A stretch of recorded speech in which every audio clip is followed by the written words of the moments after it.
Welcome to Washington Today on C-SPAN Radio for Thursday, March 20th, 2025. President Donald Trump signs an executive order calling for the closure of the Education Department. Attorney General Pam Bondi says 3 people have been charged with destroying Tesla cars and face up to 20 years in prison for domestic terrorism. The Justice Department meets a federal judge's deadline to provide information on the alleged gang member deportation flights that may have violated the judge's stop order, but the judge is not happy with the response. Oil executives meet with President Trump and his National Energy Dominance Council, chaired by Energy Secretary Doug Burgum. We'll talk about it with New York Times energy reporter Rebecca Elliott. National Transportation Safety Board chair gives an update on the investigation of last year's Key Bridge collapse in Baltimore. Jennifer Homendy criticizing Maryland for not doing a risk assessment before the tragedy. And an Israeli who was held hostage by Hamas before being freed in a prisoner exchange testifies before the United Nations Security Council about the brutal conditions of his captivity. Politico writes that President Donald Trump is wielding the sledgehammer of Elon Musk's efficiency program to fulfill conservatives' wildest dreams of dismantling the Department of Education. But unlike the Department of Government Efficiency's other more secretive bureaucracy-slashing efforts, this one is happening in broad daylight. Trump is signing an executive order Thursday afternoon surrounded by a cadre of GOP governors, Republican members of Congress, and conservative organizations, as well as kids, teachers, and families in the White House East Room. The careful choreography underscores the White House's public ownership of the Education Department changes, which they argue will return more power to state and local governments. That was the reporting from Politico. Here's Donald Trump at today's ceremony. Today we take a very historic action that was 45 years in the making. In a few moments, I will sign an executive order to begin eliminating the Federal Department of Education once and for all.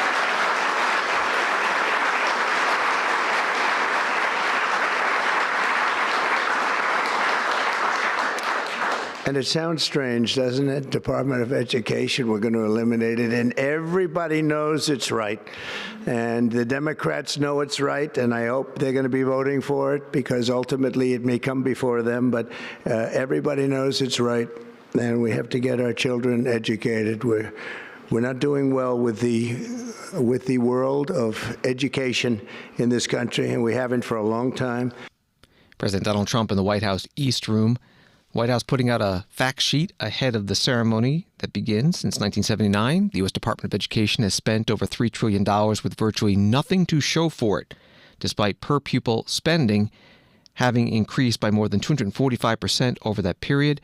There has been virtually no measurable improvement in student achievement. Here's more from President Trump's statement before signing the executive order, talking about why he wants to eliminate the Department of Education and also what happens to programs like Title I funding and student loans. When President Carter created the Federal Education Department in 1979, it was opposed by members of his own cabinet as well as the American Federation of Teachers, the New York Times editorial board, and the famed Democrat Senator Daniel Patrick Moynihan. History has proven them right. Absolutely right. After 45 years, the United States spends more money on education by far than any other country and spends likewise by far more money per pupil than any country, and it's not even close. But yet we rank near the bottom of the list in terms of success.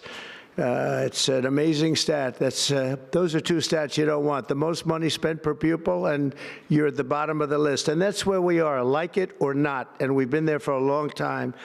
70% of 8th graders are not proficient in either reading or in math. 70%. 40% of 4th graders lack even basic reading skills, can't read. Students in our public elementary and middle schools score worse in reading today than when the department opened by a lot. In Baltimore, 40% of the high schools have 0 students who can do basic mathematics. Not even the very simplest of mathematics. I said, give me your definition of basic, and they're talking about like adding a few numbers together. Despite these breathtaking failures, the department's discretionary budget has exploded by 600% in a very short period of time, and it employs bureaucrats in buildings all over Washington, D.C. And as a former real estate person, I will tell you, I ride through the streets of Washington and it says Department of Education, Department of Education. I said, how do you fill those buildings? It's crazy what's happened over the years. I'm pleased to report that after offering these federal employees 2 generous buyout options, and they were very generous, and they're good people, but they were very generous. My administration has initiated a reduction in force, and we're already cutting numbers that were really surprising to a lot that we were able to do it so successfully.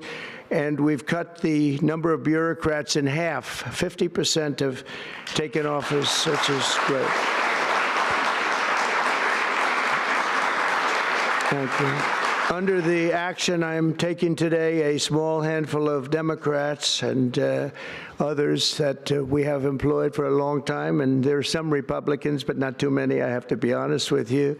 But the department's useful functions, and such as, and they're in charge of them, Pell Grants, Title I funding, resources for children with disabilities and special needs will be preserved, fully preserved. They're all going to be so. If you look at the Pell Grants, supposed to be a very good program, Title I funding and resources for children with special disabilities and special needs.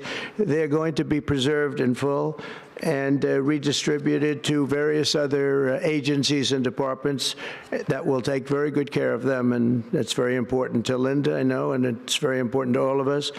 But beyond these core necessities, my administration will take all lawful steps to shut down the department. We're going to shut it down and shut it down as quickly as possible. It's doing us no good. We want to return our students to the states. President Donald Trump at today's executive order signing ceremony at the White House. Congress is not in session in Washington this week. Congressman Bobby Scott, Democrat of Virginia, ranking member on the Committee on Education and the Workforce, putting out a written statement saying the president's order is dangerous and illegal and will disproportionately hurt low-income students, students of color, and those with disabilities. Scott says the department was founded in part to guarantee the enforcement of student civil rights. And the Senate Democratic leader Chuck Schumer, with a tweet, attempting to dismantle the Department of Education is one of the most destructive and devastating steps Donald Trump has ever taken. This will hurt kids. This horrible decision by Donald Trump will be felt by teachers, parents, school leaders, and in the quality of education our children receive. Across the country, property taxes will go up, while the quality of many schools will go down. Presidents cannot make departments, and they cannot eliminate them either. Only Congress can do that. The courts must act to uphold the rule of law and stop Donald Trump's tyrannical power grab. That was the post from the Senate Minority Leader Chuck Schumer, Democrat of New York. Congressman David Min, Democrat of California, posted a video earlier this week against the department's closure. Hi, this is Dave Min. I wanted to talk to you about the Trump administration's proposal to end the Department of Education, which is just so inefficient and so contrary to good policy. Now, for those of you who don't know, the DOE does not actually have any teachers. They don't run any schools. But the two main things they do: first, they direct federal funding to schools in low-income communities, to schools with students with disabilities, to try to bring the quality of our public education up across the country. And of course, they also run the student loan program that many of you are repaying your loans on. But the Department of Education is run incredibly efficiently. For every dollar they receive, they spend only 3.4 cents on personnel. Remarkably efficient. This is going to have such a negative impact on public education, which is so important for the future of our country, for the strength of our economy. It's the type of penny-wise, pound-foolish policy we should be avoiding. You should oppose this with all you can. Write your congressman. Thanks so much. Congressman Dave Min, Democrat from California, with a video. From Atlanta News First, postal workers across the country are holding a day of action to speak out against President Donald Trump's potential move to place the U.S. Postal Service under the Commerce Department. At Marietta's main post office, more than a dozen workers rallied against the potential change with signs reading, U.S. mail is not for sale. It's just one of 200 rallies across the nation Thursday in a push to protect the independent agency from privatization. Reporting from Atlanta News First. Mark Dimmenstein, president of the American Postal Workers Union, put out a video in support of today's rallies. Greetings, APW family. It's time to go all out for a day of action this Thursday, March 20th. Hands off our public postal service. The People's Post Office, our jobs and our union are under severe threat. You all have seen the ongoing efforts of this administration to hollow out government workers and government services. There are serious plans on the part of this administration to privatize the public postal service, meaning sell it off to private companies for private profit. We know that would lead only one way: higher prices and less service for the people, and lower wages and benefits for the workers. While I know some of our members believe the APW is just crying wolf, the threats are very real and very serious. Elon Musk himself, the unelected chainsaw billionaire, at a recent J.P. Morgan conference on Wall Street, declared he is in favor of privatizing, in his words, everything, and singled out the Postal Service. There are talks from the White House about placing the independent Postal Service under the Commerce Department. Howard Lutnick, the billionaire Commerce Secretary, also from Wall Street, has openly favored postal privatization. Once again, the president is promoting some form of postal privatization. And directly from Wall Street, Wells Fargo Bank issued an upbeat report for their investors that postal privatization would provide new investment opportunities and profits for the investors and postal competitors because they could massively raise parcel prices upon privatization. This is truly a battle between Wall Street and Main Street. Postal workers, our families and communities, are not helpless, and the battle is far from hopeless. Even the Wells Fargo report said their biggest obstacle to postal privatization is postal union workers and the communities who support our public postal service. We are standing up and fighting back, including on March 20th, with over 200 local actions around the country. Mark Dimmenstein is president of the APWU, American Postal Workers Union, putting out that video ahead of today's rallies across the country. Axios has a story. The U.S. Postal Service is asking DOJ for help in cutting costs and reforming the agency, according to a letter Postmaster General Louis DeJoy sent to Congress Monday. DeJoy said he plans to cut 10,000 workers and billions of dollars from the budget. The Postal Service reported a $9.5 billion net loss for fiscal year 2024 and a $6.5 billion loss in the previous year. From Politico, Alaska Senator Lisa Murkowski said her Republican colleagues are afraid of challenging President Donald Trump or Elon Musk, warning that she could face an expensive primary challenge for her criticism of the administration. Republican senator has long been an outlier among her conference. She broke with her party and Trump multiple times on confirmation battles and criticized the widespread cuts by Musk's Department of Government Efficiency. In a press conference, the Alaska senator repeated her criticism of DOJ for causing widespread panic among federal workers who are unsure if they will keep their jobs. While she supports government oversight, DOJ's move fast and break things approach is causing unnecessary anxiety, she argued. That's the reporting from Politico. Here's part of her news conference in Juneau, Alaska on Tuesday. When people say, why aren't you a better Republican? And if you're not, get out of the party. You know what? You know what? Until Alaskans tell me, Lisa, it's just not working anymore, I am going to give you every last breath that I have, and I'm going to try to solve every little problem, and I'm not going to compromise my own integrity by hiding from my words when I feel they need to be spoken. I'm going to take the criticism that comes, and it may be that Elon Musk has decided he's going to take the next $1 billion that he makes off of Starlink and put it directly against Lisa Murkowski. And you know what? That may happen. But I'm not giving up 1 minute, one opportunity to try to stand up for Alaskans. But I got to figure out how to do that. And I need Alaskans' help to tell me what they're feeling so that I can help deal with that. It is, you know, I don't mean to be critical of you. You and I, we can spar at these things, and I actually like the engagements. It kind of reminds me back in the days of Bob Tkach. Yeah. But seriously, you know, think about it, Mark. I get criticized for what I say, and then everybody else is like, well, how come nobody else is saying anything? Well, figure it out, because they're looking at how many things are being thrown at me, and it's like, maybe I just better duck and cover. That's why you've got everybody just like zip lip, not saying a word, because they're afraid they're going to be taken down, they're going to be primaried, they're going to be given names in the media. You know what? We cannot be cowed into not speaking up. Senator Lisa Murkowski, Republican of Alaska, at a news conference in Juneau on Tuesday. This is Washington Today.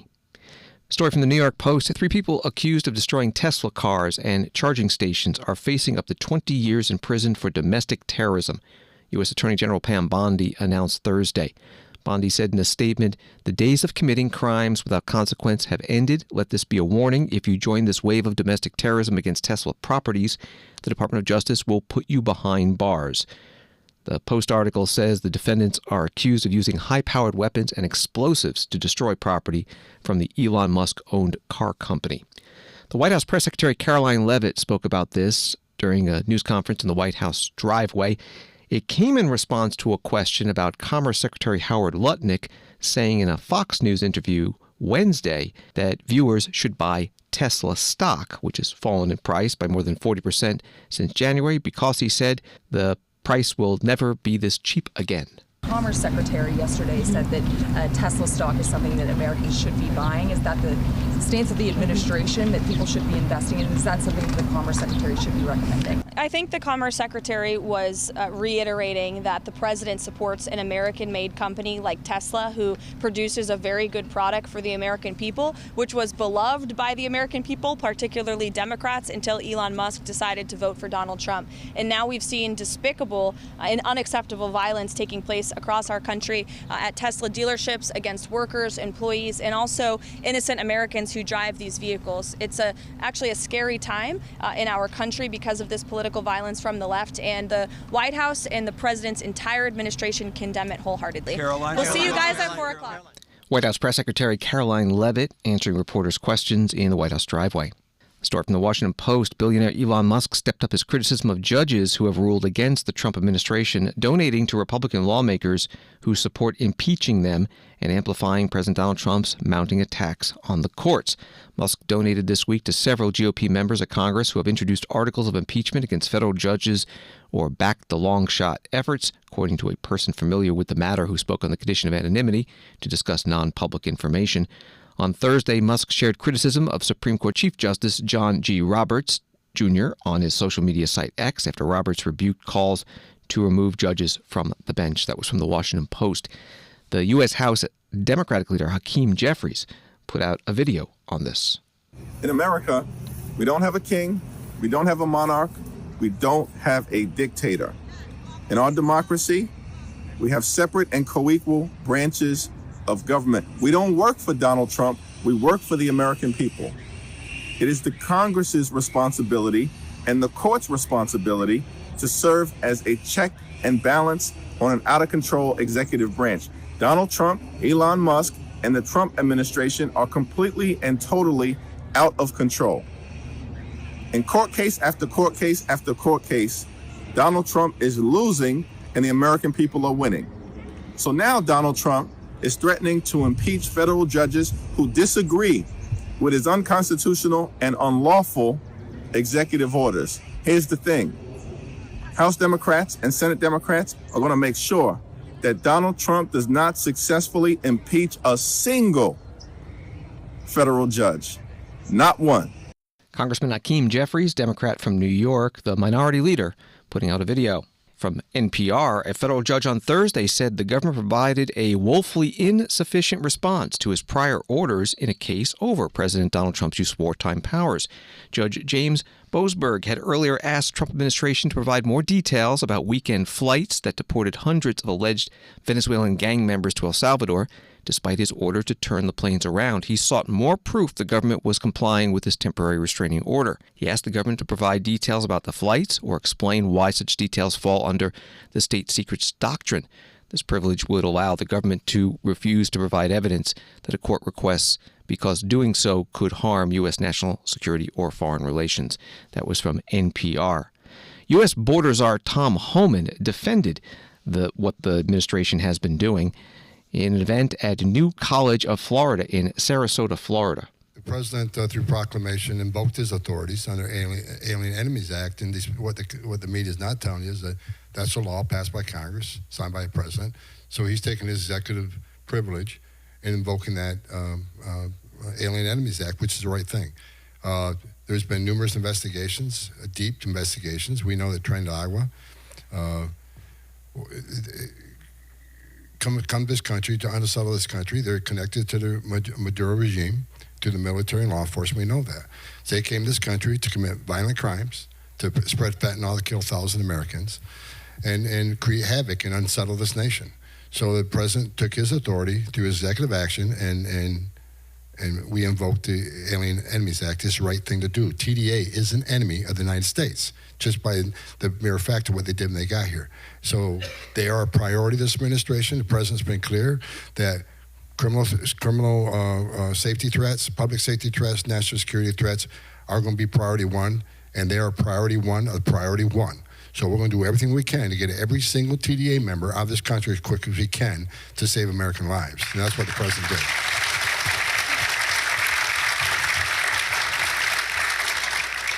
And as a quick follow-up, talk a little bit about the ruling where we have a federal judge who says what you're doing is seeking an injunction against turning the planes around. Well, I found it remarkable that any district judge has the authority to overrule the president's executive orders. And what basically he wanted us to do is turn planes around in midair full of terrorists and bring them back into the United States, which is just ridiculous. And we didn't do it. Now it's under litigation. But as I've been clear, I'll let DOJ fight that out. I'm not a lawyer, I'm a cop, so we'll let the lawyers fight it out. But bottom line is we're not going to stop doing what we're doing. We're going to arrest aliens today. We're going to arrest TDA today. We're going to deport TDA today. We're going to deport criminals every single day. ICE is out there right now. I just looked at the numbers. There are about 40,000 arrested by ICE in the interior since President took office. The vast majority of them being public safety threats and national security threats. They're not going to stop us. The district court judge isn't going to stop us from making this country safe again. We're going to keep moving forward. Yeah. U.S. Border Czar Tom Homan at New College of Florida in Sarasota, Florida, joined by Governor Ron DeSantis. Tom Homan said that since President Trump was sworn in 2 months ago, there have been about 40,000 immigration-related arrests, and the vast majority were public safety threats and national security threats. WPLG-TV in Miami, Florida, writes that the U.S. Coast Guard offloaded more than 45,000 pounds of illegal drugs, mostly cocaine, at Port Everglades on Thursday, marking what officials called an unprecedented seizure. Joining the Coast Guard officials there was the Homeland Security Secretary, Kristi Noem. Today is a historic day. Here at Port Everglades, over 22.5 tons or 45,000 pounds of cocaine and 50 pounds of marijuana are valued at over $500 million are going to be offloaded and taken out of circulation. This is an unprecedented seizure of illicit drugs that is the result of 14 different interdictions of drug smuggling vessels off the coasts of Mexico, Central and South America by the crews of the U.S. Coast Guard Cutter Stone and Coast Guard Cutter Mohawk. They've done incredible work here with their crews to remove these drugs out of the system so they can be destroyed. These efforts were coordinated with the Helicopter Tactical Squadron air crews that you see with us today as well, Tactical Team Pacific law enforcement detachments that were involved, and partner agencies that are operating in the Eastern Pacific Ocean. The brave men and women of the Coast Guard do work every single day, 24/7, and they do it with excellence. Their dedication, their resilience, and their patriotism is something that we all can admire and does not go unnoticed. Their core mission is simple, but it's incredibly crucial. It's to secure our territorial waters and to safeguard our nation from those who seek to do us harm. Their mission directly aligns with President Trump's vision to make America safe and strong again. And thanks to the Coast Guard's relentless maritime security and their interdiction efforts, $517 million worth of illegal drugs will never reach American communities here by what you see today as a result of these weeks of work. That means that fewer families are going to be torn apart by addiction, that fewer lives are going to be lost to overdoses, that communities will be safer, and fewer resources will be at the hands of dangerous, violent cartels that seek to do all of us harm. Homeland Security Secretary Kristi Noem at Port Everglades near Fort Lauderdale, Florida.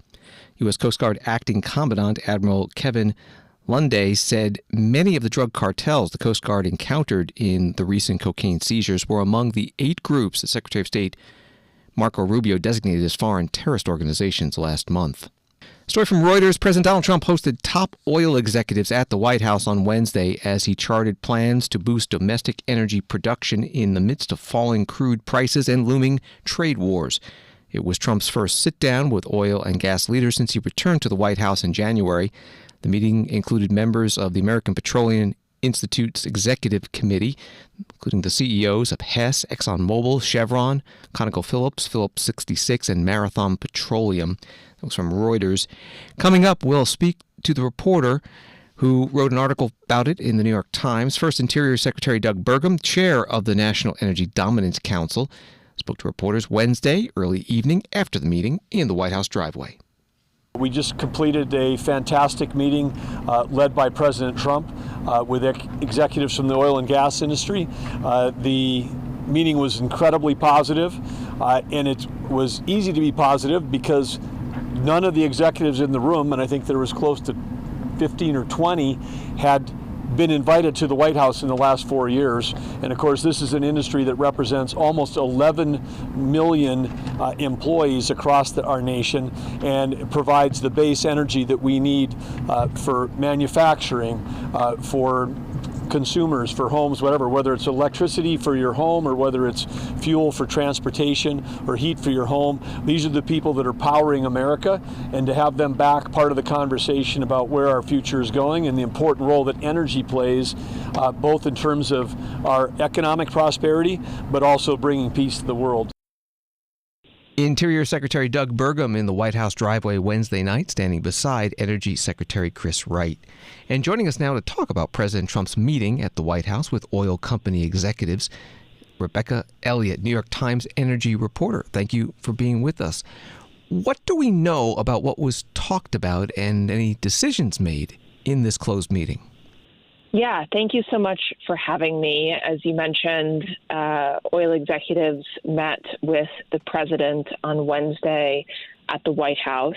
We know some of what they discussed. One key topic of discussion was permitting reform, top priority for many oil and gas companies and honestly companies generally, whether they're in the energy industry or not, is figuring out a way for it to be easier to build things in the United States, whether that's a pipeline or a transmission line or something else. And so we know from the Interior Secretary's remarks after the meeting that this was a key topic of discussion.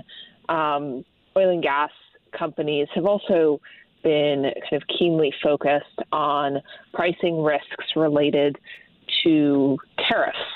It's an industry really built around free trade.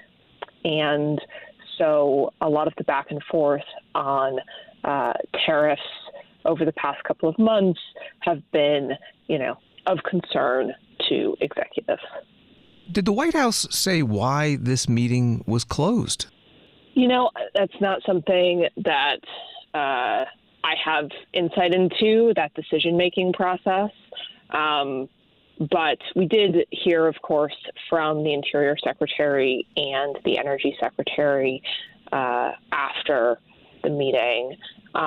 There are some areas like permitting reform, as I mentioned, and things like authorizing new export terminals for natural gas sales, right? The sale of natural gas overseas, where the oil and gas industry and the president's agenda are very well in sync. But in recent months, really since inauguration, there have been, areas where the industry's interests and the president's agenda are not so well aligned, right? And sort of growing frustration among some in the industry about things like tariffs on Canadian oil, for example, or on steel that is used in pipelines and wells and whatnot.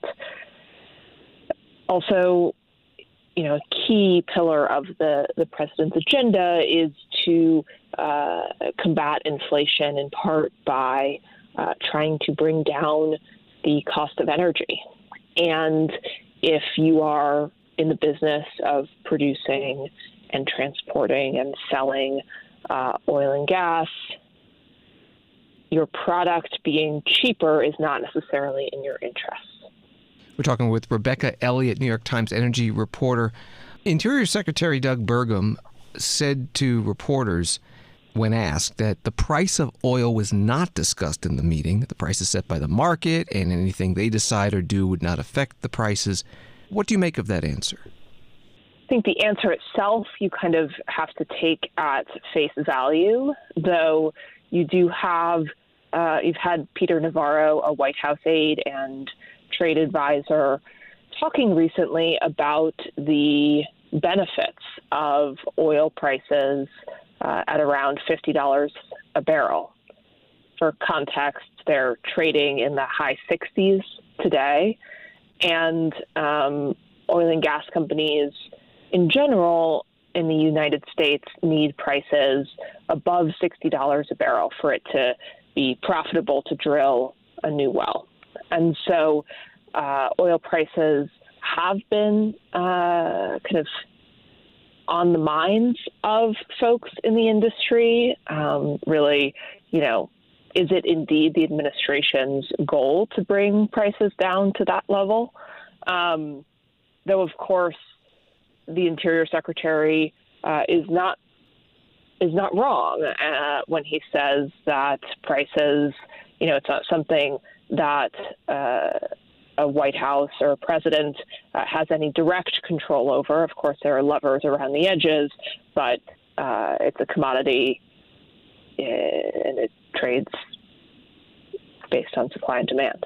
Final question. The president has been fond of saying his policy is drill, baby, drill, and that it will happen very quickly. 2 months into the administration, where are we?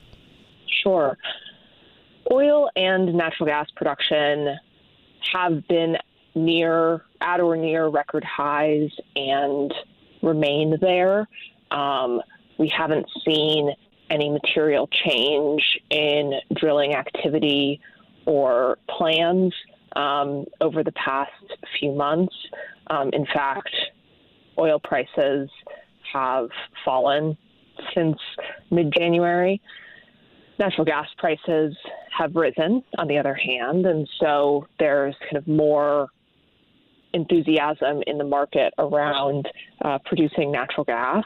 But, I would say there hasn't been material change to date under this new administration. Rebecca Elliott, New York Times energy reporter. Find her stories at nytimes.com and on X at RFElliott. Thank you very much. Thank you so much for having me. On Wall Street today, the Dow down 11, NASDAQ down 59, and S&P down 12. President Trump, writes the Washington Post, remotely addressed the Digital Asset Summit in New York on Thursday as his administration continues to pursue policies favorable to crypto companies and entrepreneurs. Trump said it's exciting to watch as you invent the future of finance. Right here, it's going to be right here in the good old USA. The Post notes that Donald Trump is an investor in digital assets himself. The video was played at the Blockworks Digital Asset Summit in New York City. I've also called on Congress to pass landmark legislation creating simple, common-sense rules for stablecoins and market structure. With the right legal framework, institutions large and small will be liberated to invest, innovate, and take part in one of the most exciting technological revolutions in modern history. It's so big, it's, I think, as big as you can get. Pioneers like you will be able to improve our banking and payment system and promote greater privacy, safety, security, and wealth for American consumers and businesses alike. You will unleash an explosion of economic growth, and with the dollar-backed stablecoins, you'll help expand the dominance of the U.S. dollar, and many, many years to come, it'll be at the top, and that's where we want to keep it. We only want to keep it at the top, always. Part of President Trump's video message to the Blockworks Digital Asset Summit in New York City, many news reports noting that this is the first time a sitting American president has spoken at a cryptocurrency industry conference. Washington Today continues in a moment. For 46 years, C-SPAN has been your unfiltered window into democracy, giving you direct access to Congress, the Supreme Court, and the White House. But this public service isn't guaranteed. C-SPAN receives no government funding and relies on supporters like you. All this month, in honor of Founders Day and Brian Lamb's vision, you can help keep democracy unfiltered. To the American people, now is the time to tune in to C-SPAN. Donate now at cspan.org/donate.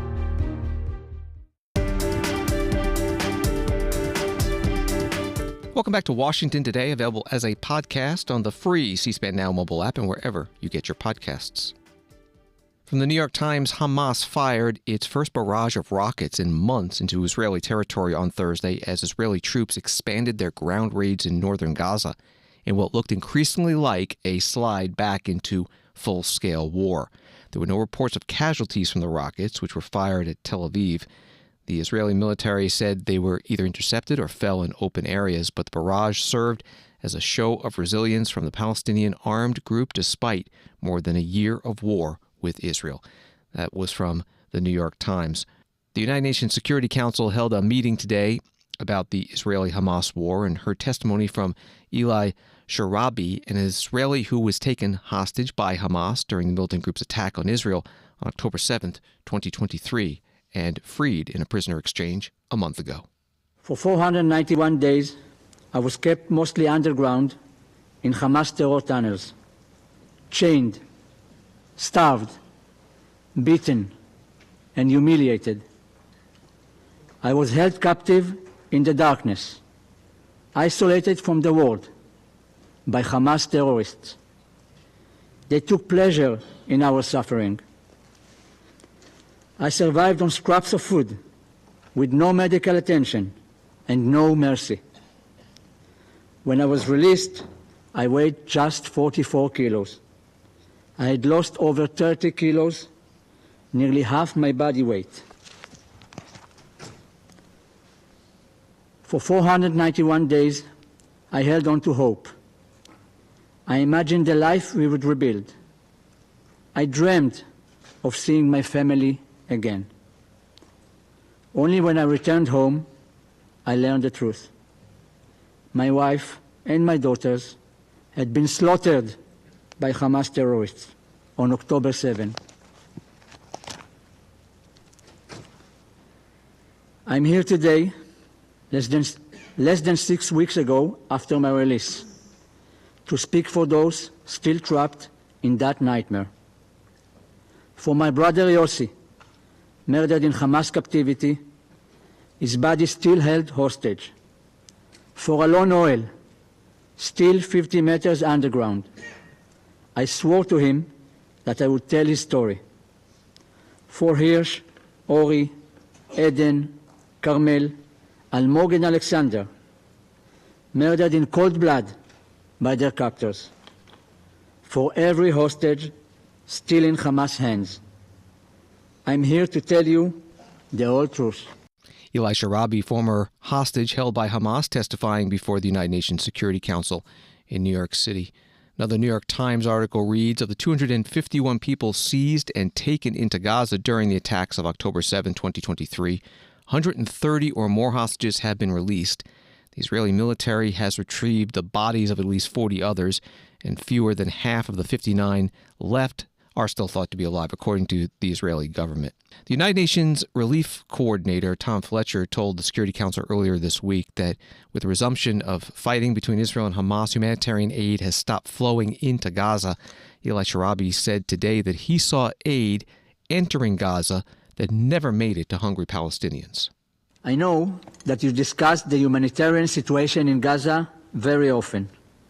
But let me tell you, as an eyewitness, I saw what happened to that aid. Hamas stole it. I saw Hamas terrorists carrying boxes with the UN and UNRWA emblems on them into the tunnel. Dozens and dozens of boxes, paid by your government, feeding terrorists who tortured me and murdered my family. They would eat many meals a day from the UN aid in front of us, and we never received any of it. When you speak of humanitarian aid, remember this. Hamas eats like kings, while hostages starve. Hamas steals from civilians. Hamas blocks aid from reaching those who truly need it. Eli Sharabi, former hostage held by Hamas, testifying before the United Nations Security Council during a meeting in New York City. Both Israel and the Permanent Observer State of Palestine, who are not council members, were invited to take part in today's meeting. Riyad Mansour is the Palestinian ambassador. Allow me also to acknowledge the testimony of Eli Sharabi and present our condolences for his loss. Maybe no one around this table can fully grasp what such a loss means: the killing of loved ones, prolonged captivity, fear and trauma. But Palestinians, us, can. We understand this pain because we live it. They endure it every day. Entire families obliterated in massive and indiscriminate bombardments. Children shot by Israeli snipers in the head and in the chest. Communities uprooted by force. There is not a single Palestinian family that does not have a loved one killed, wounded, detained, or displaced. And they have been enduring these horrors and injustices for decades, even though they reached an unprecedented scale in the last year and a half. When confronted with such loss, either we pursue justice or vengeance. Justice ends suffering. Vengeance perpetuated. Palestinian ambassador to the United Nations, Riyad Mansour, at today's Security Council meeting. Israeli ambassador Danny Danon also spoke. Eli Sharabi testified before you today and laid bare the horrors of his captivity. He described the torment he endured and spoke for the other hostages still in Hamas's hands. Now the question that demands an answer is this: where is the world? Where is your outrage? Where is the international outcry for their release? Where is the demand from every nation to bring them home? Since October 7th, you have passed 77 resolutions in this chamber. There has not been a single resolution condemning Hamas. Meanwhile, there are those in this chamber who refuse to even mention the hostages. Algeria, you have spent months in this room condemning, accusing, and criticizing Israel. But when a human being sits before you today, after enduring the worst of humanity at the hand of those you defend, you could barely acknowledge his presence. You couldn't find the decency to even say his name. That is outrageous. And the world can see it. For 530 days, you have erased the hostages. You have spoken about Gaza without mentioning the crimes of Hamas. You have debated humanitarian assistance without acknowledging the humanitarian crimes Hamas is deliberately inflicting on the hostages. You have had the audacity to talk about a ceasefire without demanding that those held in Hamas's terror tunnels be freed. Israeli ambassador to the United Nations, Danny Danon, at today's Security Council meeting. It's a story from the Jerusalem Post. Large protest for the hostages and against the firing of Shin Bet, Israeli security intelligence head Ronen Bar, in Jerusalem and Tel Aviv this week were marked by intense use of police force, including officers punching and kicking protesters and violent dispersals of groups. Police responded to a request for comment, saying officers acted within their authority to disperse protesters who were disrupting public order and working to get around police barricades. That was from the Jerusalem Post. Article from CNN, an American citizen who has spent more than 2 years in detention in Afghanistan was released on Thursday and is now on his way to the United States. U.S. Secretary of State Marco Rubio said George Glesman, 66, was released after weeks of negotiations led by Qatari and U.S. mediators. Glesman was detained by the Taliban in December 2022, some 16 months after the group retook control of Afghanistan, and was declared wrongfully detained by the U.S. In September 2023, he had traveled to Afghanistan for a 5-day trip to explore the cultural landscape and rich history of the country, according to U.S. Senators John Ossoff and Raphael Warnock, who campaigned for Glesman's release. That was from CNN. And finally, on C-SPAN Radio's Washington Today, an update from the National Transportation Safety Board on the investigation into last year's collapse of the Francis Scott Key Bridge in Baltimore after it was struck by the container ship Dolly, which had lost power and drifted into a bridge support. 6 construction workers died in that tragedy. Baltimore Sun writes the Maryland Transportation Authority did not conduct a risk assessment that would have found the Key Bridge was highly vulnerable to a vessel collision. NTSB board chair said Thursday. Jennifer Homendy said in a Thursday briefing the federal board had to conduct its own vulnerability assessment of the Key Bridge while investigating its collapse nearly a year ago. The Maryland Transportation Authority never ran the calculation on the Key Bridge, and as of October 2024, they still haven't on the Chesapeake Bay Bridge.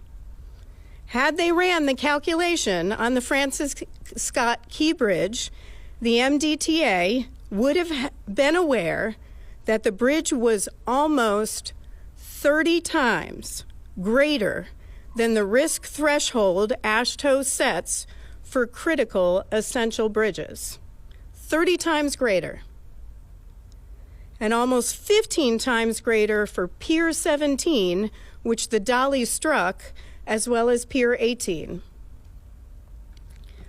What's frustrating is, not only did MDTA fail to conduct the vulnerability assessment on the Key Bridge, they did not provide, nor were they able to provide, the NTSB with the data needed to conduct the assessment, including the characteristics of vessel traffic passing under the bridge, vessel transit speeds, vessel loading characteristics, waterway and navigable channel geometry, water depths, environmental conditions, bridge geometry, pier protection systems, and ultimate lateral capacity of the bridge piers.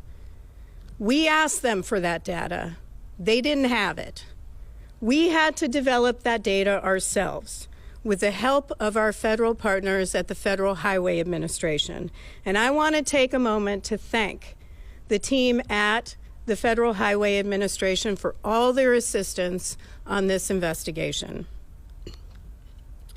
We conclude in our report that had the MDTA conducted a vulnerability assessment of the Key Bridge based on recent vessel traffic, the MDTA would have been able to proactively identify strategies to reduce the risk of a collapse and loss of lives associated with a vessel collision with the bridge. National Transportation Safety Board Chair Jennifer Homendy at today's news conference. There's a story from CBS News. This month, the U.S. Army Corps of Engineers issued its permit decisions, which granted Maryland Transportation Authority permission to rebuild the Key Bridge. The article notes that the U.S. Coast Guard will need to grant a permit as well, and that the rebuild is expected to be completed by fall 2028, and the estimate for the project is $2 billion. Thanks for listening to Washington Today. Sign up for C-SPAN's evening newsletter word for word and get the stories making headlines in Washington emailed to you every day. Subscribe at cspan.org/connect. Have a good night.